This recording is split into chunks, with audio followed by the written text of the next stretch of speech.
Assalamualaikum warahmatullahi wabarakatuh. Perkenalkan, nama saya Baik Nining Hartati. Saya dari kelompok 5. Saya akan mempresentasikan tugas PPKN. Materi kami adalah korupsi. Peran masyarakat dalam penegakan anti korupsi. Korupsi adalah penyelewengan atau penyalahgunaan uang negara, perusahaan, organisasi, yayasan, dan sebagainya untuk keuntungan pribadi atau orang lain. Korupsi merupakan perbuatan busuk yang mempunyai daya rusak yang luar biasa, mempengaruhi perekonomian nasional, meningkatkan kemiskinan dan ketimpangan sosial, merusak mental dan budaya bangsa, mendistorsi hukum, dan mempengaruhi layanan publik. Penyebab terjadinya korupsi ada dua. Yang pertama ada faktor internal, yang kedua ada faktor eksternal. Faktor yang berasal dari diri pribadi atau individu adalah faktor internal. Faktor ini sangat ditentukan oleh kuat atau tidaknya nilai-nilai anti korupsi yang tertanam dalam diri setiap individu atau orang. Contohnya, yang pertama sifatnya serakah, selalu tidak merasa cukup atas apa yang dia miliki. Yang kedua, gaya hidup yang konsumtif untuk mengikuti tren luar atau orang-orang di sekitar. Yang ketiga, ada moral yang lemah akan keimanan, kejujuran, dan rasa malu. Yang kedua, ada faktor eksternal. Faktor ini merupakan penyebab orang melakukan korupsi atas dorongan atau pengaruh pihak luar atau lingkungan. Contohnya, kurangnya sikap teladan, kepemimpinan, tidak adanya kultur organisasi yang benar. Korupsi yang terjadi sekarang bukanlah korupsi yang terjadi secara kebetulan dalam pengolahan negara oleh oknum, tetapi adalah suatu korupsi yang sudah terencana atau direncanakan dengan matang jauh-jauh hari pada tahap proses perencanaan maupun awal pelaksanaan anggaran. Perilaku korupsi bisa saja dianggap perbuatan yang wajar jika masyarakat sudah bersikap permisif terhadap korupsi dan tidak membangun sikap anti korupsi. Oleh sebab itu, pencegahan dan pemberantasan korupsi harus melibatkan seluruh masyarakat Indonesia.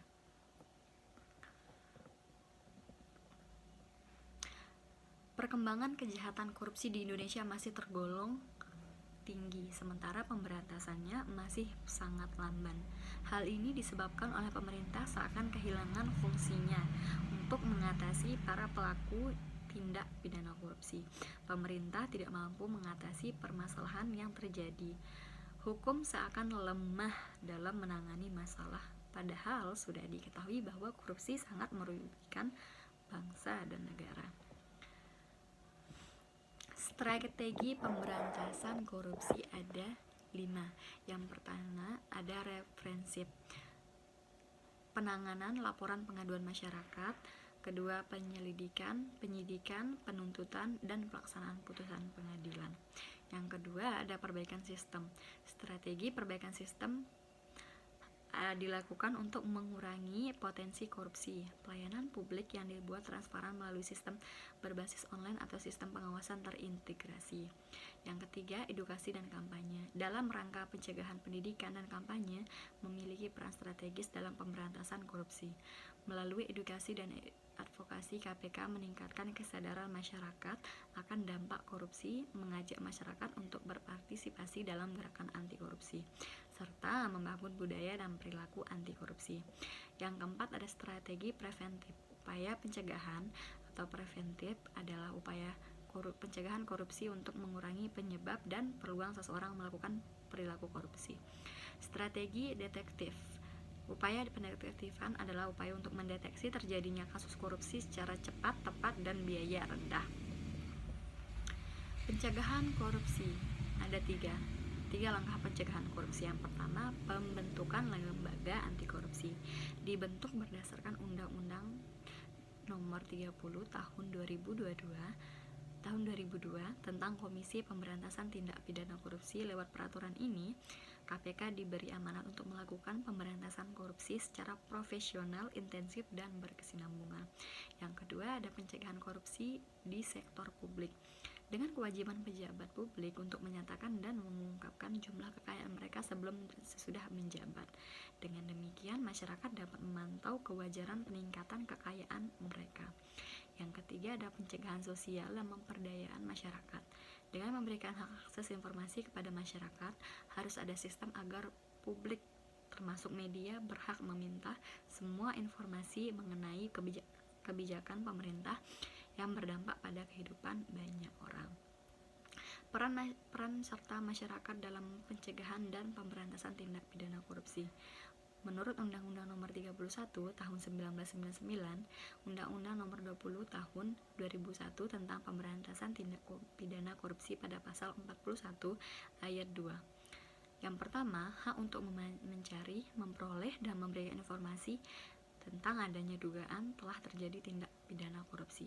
Yang kedua, hak untuk memperoleh pelayanan dalam mencari, memperoleh, dan memberikan informasi adanya penyalahgunaan telah terjadi tindak pidana korupsi kepada penegak hukum yang menangani perkara tindak korupsi. Yang ketiga, hak menyampaikan saran dan pendapat secara bertanggung jawab kepada penegak hukum yang menangani perkara tindak korupsi. Yang keempat, ada hak untuk memperoleh jawaban atas pertanyaan tentang laporan yang diberikan kepada penegak hukum dalam waktu paling lama 30 hari. Yang kelima, hak untuk memperoleh perlindungan hukum dalam hal masyarakat merupakan pemegang kedaulatan tertinggi, sehingga baik atau buruknya sesuatu pemerintahan juga dipengaruhi oleh masyarakat yang memilih pejabat negara itu sendiri. Masyarakat juga merupakan pencegah di mana sangat diperlukan tindakan proaktif dalam menanamkan nilai-nilai kejujuran serta kebencian terhadap korupsi melalui pesan moral serta pendidikan sendiri mungkin. Mendapat arahan dan bimbingan secara konstruktif serta memperoleh dukungan untuk informasi yang diperlukan. Hanya dengan cara ini, perubahan terhadap kebijakan dan kelembagaan dapat terlaksana secara nyata dan berkesinambungan. Demikian dari saya, Mbak Ning Hartati. Assalamualaikum warahmatullahi wabarakatuh. Terima kasih.